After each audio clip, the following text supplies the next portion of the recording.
कि जिद न करिए पिया कि धीर धरिए पिया जिद न करिए पिया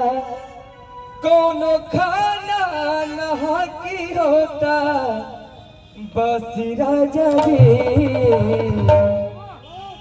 कैसे कि ए बड़ा भूखल बनी हो अपी पप्पी लेम तो मुंह झूठ हो जाई कुल कान ज्ञान हो जाई कहा तरी कैसे कि भूखल बानी आज जनी नसिरा जजे भूखल बानी आज जनी